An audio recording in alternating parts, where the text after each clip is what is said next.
हर हर महादेव दोस्तों। आज है तारीख 15 जुलाई और ये है हमारा यात्रा का 19वां दिन और हम पहुंच गए हैं भीमा शंकर ज्योतिर्लिंग के सामने।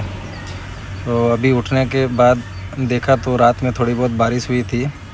अब उसके वजह से यहाँ आप देख सकते हैं कोहरा कुछ ज़्यादा ही हो रखा है। हमें आगे ज़्यादा दूर तक दिखाई नहीं दे रहा, लेकिन फिर भी हमें जाना तो है। तो अभी हम जाएंगे और ज्योतिर्लिंग के दर्शन लेंगे। अभी तक पता ही नहीं चल रहा है कहाँ जा रहे हैं। सुबह से उठे हैं, चलते रहे हैं, रास्ता में दिख नहीं रहा है कहाँ जा रहे हैं, नहीं जा रहे हैं। पैदल चलने वाले 2 किलोमीटर के रास्ते में लगभग 1 किलोमीटर हम लोग जा चुके हैं, लेकिन कोहरा की हालत अभी भी वैसी ही है, खत्म ही नहीं हो रहा भाई।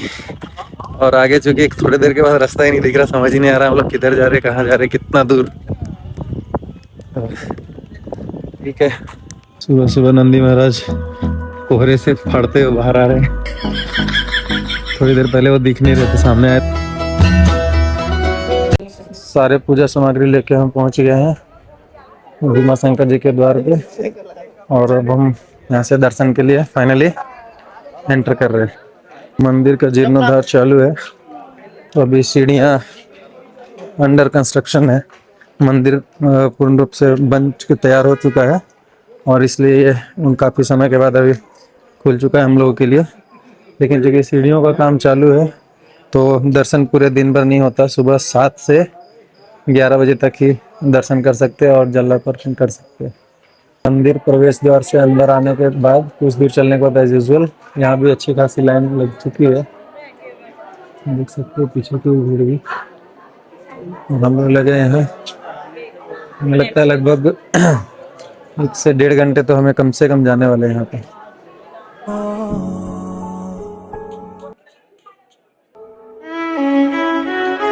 कोहरे के कारण विजिबिलिटी थोड़ी कम है, बट यहाँ से लाइन हमारी इस साइड गई है और उसके बाद वहाँ दर्शन करके लोग इस रास्ते से वापस निकलेंगे बाहर। जीर्णोद्धार से पहले ये वाला सिर्फ मंदिर था, बाद में जो इधर के जो बाएं साइड देख सकते हैं आप लोग, ये बाद में बनाया गया है और ये भी काफी मैच कर रहा है थीम को और काफी प्यारा लग रहा है।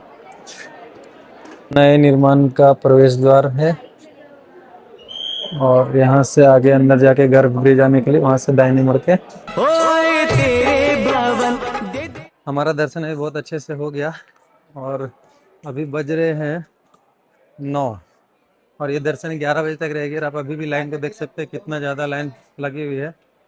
और फिलहाल अभी हम लोग इस दर्शन के बाद आगे बढ़ेंगे गृष्णेश्वर ज्योतिर्लिंग के लिए। तो रास्ते में अगर ऐसी कुछ खास चीज़ें रहेगी तो दिखाऊंगा और नहीं तो फिर मिलते हैं एंड वीडियो पे। डिप्रेशन में रहता हूँ हमेशा, अब भी मैं डिप्रेशन में हूँ, माँ कसम। के बज चुके 10। हमें लगा था जैसे जैसे दिन होगी कोहरा खत्म होगा, लेकिन ये पहले से और भी ज़्यादा कोहरा होते चला जा रहा है। ये खत्म होने का नाम ही नहीं ले रहा, पता नहीं कब खत्म होगा। और शायद मुझे लगता है कि यहाँ से निकलने तक तो ये कोहरा चलता ही रहेगा। अब तक सिर्फ दूसरों के ऑडियो में सुनता था कि भाई कोहरा है, हमें ये नहीं मिल रहा, हमें वो नहीं मिल रहा। और आज सच में हमने गाड़ी कहाँ पार्क की हमें एकदम से पता नहीं, याद नहीं है। और याद है एक्चुअली, छोटा सा लोकेशन याद है, बट वो लोकेशन किधर है ध्यान में ही नहीं आ रहा। अब हम लोग एक एक करके सारी गाड़ियाँ ढूंढेंगे और फिर शायद हमारी गाड़ी मिल जाएगी, क्योंकि दूर तक हमें कुछ भी नहीं दिख रहा। कैमरे में तो फिर भी थोड़ा दूर तक दिख जा रहा है। तो मैं फिर भी मजाक में बोला था क्योंकि हमने ढूंढने की कोशिश थोड़ी कम ही रखी थी, लेकिन अभी ढूंढते ढूंढते 10 मिनट हो गए और ये सच में हमें गाड़ी नहीं मिल रही है। कभी कभी मजाक अरे साला पागल है क्या? सच हो जाता है दोस्तों। मैं एक क्लिप और बनाऊंगा जिसमें बताऊंगा कि आखिर कितने देर बाद मैं अपनी गाड़ी ढूंढ पाया हूँ। फाइनली 15 मिनट के बाद हमें हमारी गाड़ी मिली है। यहाँ पे एक गाड़ी हमारी ये है और एक दूसरी वहाँ। यहाँ पर सबने महाराष्ट्र में कभी ना कभी काम किया है, तो सबकी यादें हो गई है ताजा और सब लोग टूट पड़े हैं वड़ा पाव और मिसल पाव पे। 2 आदमी इधर बैठे हुए।